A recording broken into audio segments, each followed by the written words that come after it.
దాగి ఉన్న చిత్రాన్ని గుర్తించండి. ఇక్కడ ఒక కండిషన్ అప్లై చేశాడు వాడు. ఏమని అంటే భ్రమణం అనుమతించబడదు. భ్రమణం అనుమతించబడదు అంటే ఆ డయాగ్రామ్ ఎలా పడితే అలా రొటేషన్ జరగకూడదంట. వాడు ఏం డయాగ్రామ్ అయితే ఇచ్చాడో అదే పొజిషన్లో, అదే స్టైల్లో, అదే డయాగ్రాము మనకు ఆప్షన్లో ఎక్కడుందో కనుక్కోవాలంట. అంతేగాని ఇప్పుడు సపోజ్ ఈ డయాగ్రామ్ ఓకే, ఈ డయాగ్రామ్ ఇలా ఉందిగా. ఓకే, ఈ డయాగ్రామ్ ఎలా ఉంది అంటే ఓకే, ఇప్పుడు ఈ డయాగ్రామ్ ఇలా ఉంది. ఈ డయాగ్రామ్ ఏ విధంగా అయితే ఉందో అదే డయాగ్రాము అలాగే ఉండాలి కానీ ఓకే, అలాగే ఉండాలి కానీ దానికి రొటేషన్ మాత్రం మారకూడదు. డయాగ్రామ్ ఇలా ఉంది, ఈ విధంగా డయాగ్రామ్ ఉంది. ఇలాంటి డయాగ్రామే మనకు ఆప్షన్లో వెతకాలి. Same size and same way, same shape diagram. అంతేగాని దీన్ని రొటేషన్ చేయకూడదు. అంటే ఫర్ సపోజ్ ఇలా ఉండడం, ఈ విధంగా ఉండకూడదు.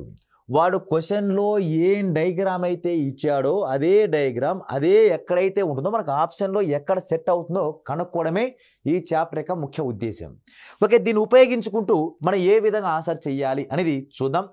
ఓకే, ఫస్ట్ క్వశ్చన్ కనుక తీసుకుంటే ఈ ఫస్ట్ క్వశ్చన్లో వాడు ఏమి ఇచ్చాడు అంటే ఈ డయాగ్రామ్, ఇది షేప్ ఆఫ్ డయాగ్రామ్ ఇచ్చాడు.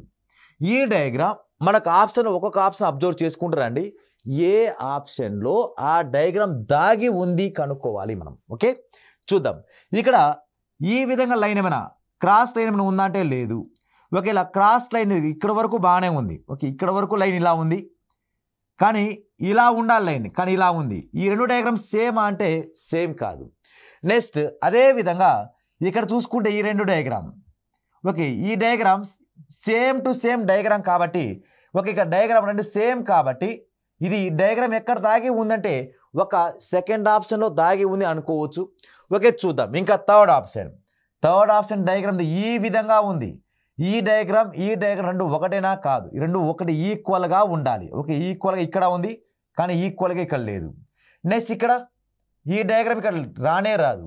అంటే ఇచ్చిన క్వశ్చన్ డయాగ్రామ్, ఇచ్చిన ప్రశ్నార్థకం ఇచ్చిన డయాగ్రామ్ ఏ ఆప్షన్లో దాగి ఉందంటే మనకు పర్ఫెక్ట్గా చెప్పాలంటే మనకు సెకండ్ ఆప్షన్లో మాత్రమే డయాగ్రామ్ ఉంది. చూడడానికి థర్డ్ ఆప్షన్ కూడా రైటే అనిపిస్తుంది కానీ ఈ రెండు సేమ్ ఈక్వల్ లెంత్లో ఉండాలి. అలా ఈక్వల్ లెంత్లో ఉందా అంటే లేదు. కాబట్టి మనం మెజారిటీగా ఏం తీసుకుంటామంటే second option is a right ఆన్సర్గా తీసుకుంటాం.